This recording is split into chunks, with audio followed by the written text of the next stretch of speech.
Well, that was a jolly good time.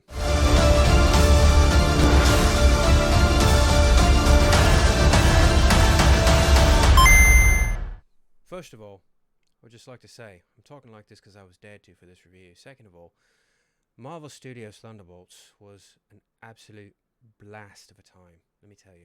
Let me just dive into the magnificence of this film, starring Florence Pugh, David Harbour, Hannah Joan Kamen, Wyatt Russell, Sebastian Stan, Lewis Pullman, and of course Julia Louis-Dreyfus.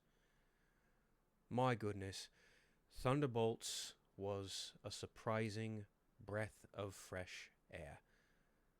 Cinematography was beautiful. The character work was impeccable. The chemistry between the castmates was just firecrackers. It was just absolutely magnificent. Overall, I enjoyed the absolute hell out of myself watching this film. This was just, again, an absolute breath of fresh air from Marvel Studios. After ups and downs between the likes of Avengers, I almost said Avengers. Avengers are amazing. No, Ant-Man Quantumania, that was a dip. The Marvels didn't quite hit. Captain America Brave New World, it was fine.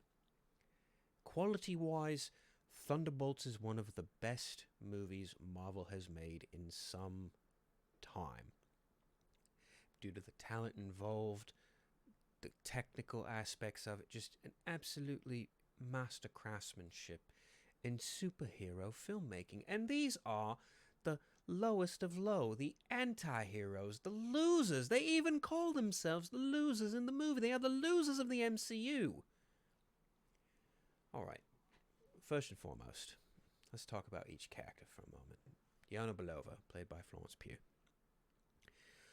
This is her movie. She calls the shots. She's the one in charge. She's literally the first character you open up on and the last one you see say anything. This is her movie from start to finish. She is the leader of this group and she does a fine job. Her performance is elevated through the... If you've seen Yelena Belova throughout Black Widow and Hawkeye and everywhere else she's popped in, this performance is, in my opinion, the best one Florence Pugh's given so far with Yelena Belova. She's hilarious, she's action-packed, she's so just well-rounded in so many different ways. She is in many ways the central character of this movie, and you do not have this movie without her. Let's talk about Bob, because her and Bob are intricately kind of connected in a way. Not in a plot move forward kind of way, but in a very emotional way. They're very much, I wouldn't say cut from the same cloth, but they have very similar backgrounds in terms of where they're coming from and how they feel. And Lewis Pullman, quite the surprise the characters Bob, aka Sentry, and the Void. Spoilers. But yeah, those two, they were fun. They were fun to watch on screen together and the way they interacted. I would also like to point out, yes, Taskmaster is in this movie. And that's about it. They're in this movie. I won't say what happens, but they're in the movie. And that's about all you get to know.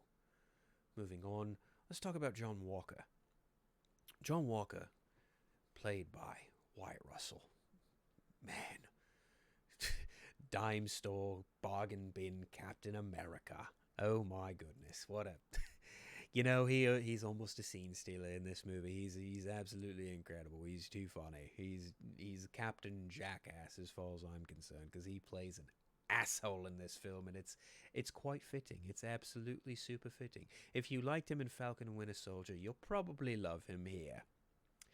And of course, you know, who else is a lovable liar? That would also be Mr. David Harbour, playing Red Guardian. I can never remember the character's actual name because, well, I'm just that ignorant. Anyway, David Harbour's humor in this movie is just absolutely on point. The humor in this movie in general is just not so much beaten over your face, low hanging fruit like typical Marvel movies. No, the humor in this is mostly situational, and it's done with integrity, I would say. It's so hilarious in a lot of ways, in a lot of very subtle ways. It is very hilarious. Now, moving on to Hannah John Kamen as Ghost. You know what? She was probably the one character of the group that is like the least involved in a certain respect, but the inclusion of a character is very nice nonetheless. She gets a lot to do here. She gets a nice new suit. She has a very couple great scene stealing moments. She's got a lot of action beats. Really well done. Really nice reprisal of the character. And it's also important to remember, pretty much everyone in this movie is going to come back for Avengers Doomsday. And that's pretty awesome. And I did like seeing her come back. It was very fulfilling to see them all interact with each other, even if she's kind of distant from the rest of them, but she's still on board given the nature of the story. Now, Sebastian Stan's Bucky Barnes, his role in this movie is actually quite integral, given what's going on with the plot and also what's going on with the rest of them. He's actually the one who rallies them together and lets them know, like, you are more than just a bunch of losers. I've been there. I know where you're coming from mentally. And I love Sebastian Stan in this movie. He was just excellent, absolutely excellent. Now we get to Julia Louis-Dreyfus. What can I say about Val? Well, she's the villain. If in case that wasn't clear from the trailer, if the case that wasn't clear from the marketing, like, yes, Sentry and the Void have a part to play in the villainy, but for the most part, this is all entirely on Val. She's the one who brings them together to try and kill each other, to clean up her mess. She's the one who ultimately tells Bob what to do and how to do it in you know, the second, third act. And ultimately, she's the reason we're all here. And that's the real beauty of it. And I got to admit, leading up to this, I wasn't too hot on Julie Louis-Dreyfus taking over this role and being kind of a humor switch of sorts. But man, she gets a lot to do in this movie, and it's actually quite a nice surprise. Okay, now, speaking of the story. Basically, this movie is Valentina covering up her mistakes and her business dealings and her machinations, which involve Bob the Sentry, and that's ultimately what the film amounts to. She finds out that Bob is in fact the survivor of her Sentry program, and she makes very quick work to try and utilize him and capitalize off him.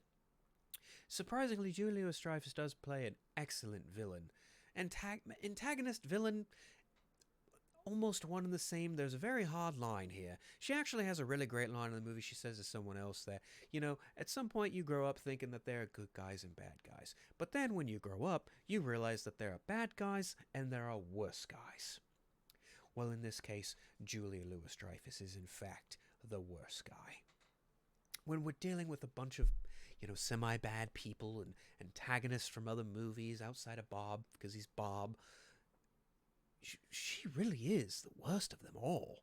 The things she's done, and you even get a smidge of a backstory here too, which is really interesting. Like the way the backstories are revealed in this is actually a bit of a spoiler, and I won't say how, but very interesting nonetheless. Now, everything comes to a head when they all reconvene at Avengers Tower, and Val presents them the Sentry, and Sentry promptly lays waste to all of them without even trying. I must say, it was quite marvelous, pun intended. But goodness gracious, what just a... The way the movie ends, too. I'm going to quote something someone said online. We have been spared the typical third act bullshit of beam in the sky, taking out humanity or whoever. We are spared from that bullshit. Instead, it's just a black wave of void darkness, which is actually pretty visually appealing, all things considered. The way the void is introduced in the film, really well done. Really well done. But the way we wrap things up with this movie, I must say, it was It was a breath of fresh air. You know, to me, in my opinion, if you've seen Captain America Brave New World and you've seen this, they both end kind of similarly, with conversation. And I think Thunderbolts handles that aspect better than Captain America Brave New World. Because, weirdly enough, hear me out, Sentry and Hulk, Red Hulk, Incredible Hulk, doesn't matter which one you're talking about, they are almost one in the same, despite some glaring differences. And what Yelena has to do, spoilers, but it's Yelena who ultimately does kind of be the one to bring Bob back from the brink. The way it's handled is just so mature. And honestly, there are some very beautiful underlying themes about post-traumatic stress disorder, mental illness, that this movie touches on that not a lot of other films or superhero films in general talk about. Again, I'm going to repeat myself here, but a breath of fresh air. Just an absolute delight. Just beautiful, magnificent display of taking time to look at what makes characters flawed individuals and how they overcome those flaws, how they overcome their grief, how they overcome their regret, how they learn to live with it. Overall, the more I think about Thunderbolts, the more I really enjoyed it. If I had one nitpick, one criticism, I'm just going to say this. Taskmaster had absolutely zero right to be in this movie because the way they get handled in this is just, he kind of just shrug and go, oh, all right, that's that, I suppose. But overall, fun stuff. Just absolutely fun stuff. Now, here's the thing. I'm going to do something I don't normally do in my videos. My movie reviews, nonetheless. We're going to talk about spoilers. That's right. Spoilers. This is your warning. This is your warning.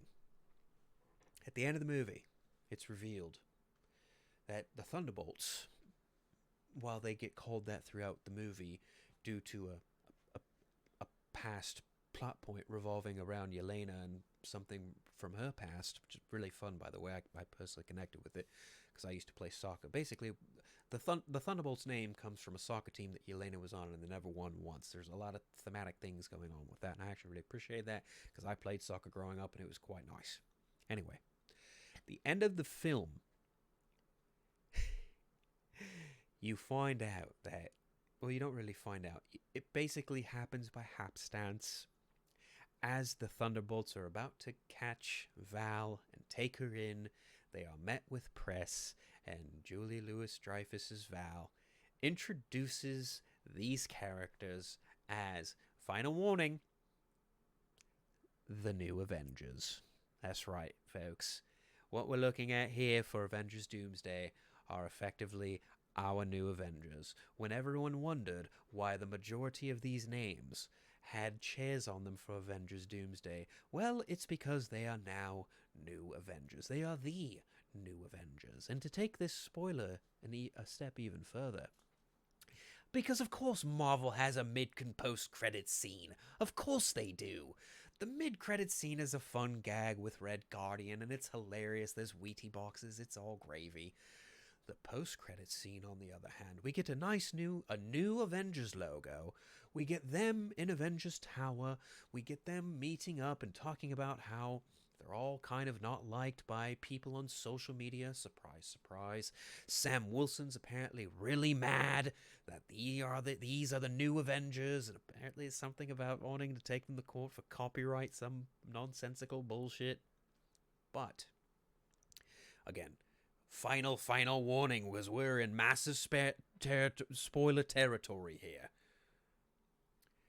They receive a transmission from an interdimensional craft entering their orbit, and they pull it up on the screen, and they see a rocket ship entering atmosphere, and it's got the Fantastic Four logo on it.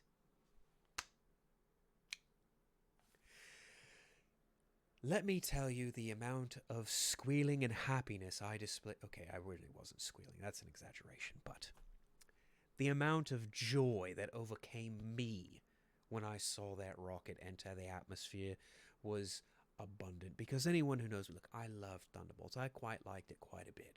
A lot. It did surprise me in a lot of ways. Anyone who knows me knows my most anticipated superhero film of the year is, in fact, Fantastic Four. And the fact that this film goes out of its way to let people know, hey, guess what? They're coming, and they're coming into this universe. Well, now the question is, how? Okay, that was all fun and dandy, but overall, if I'm going to rate Thunderbolts, probably going to give it a 4.5 out of 5 stars. Lightning bolts, Avengers A's, whatever, some in that vein, right? Really enjoyed it. Go out and see it. Tell your friends. Take them along. Enjoy the show. Also, do me that favor. Hit that like and subscribe button. Share. Really helps me out. Helps the channel out. Much love. Take care. This has been another movie review from yours truly, Unfiltered. Bye.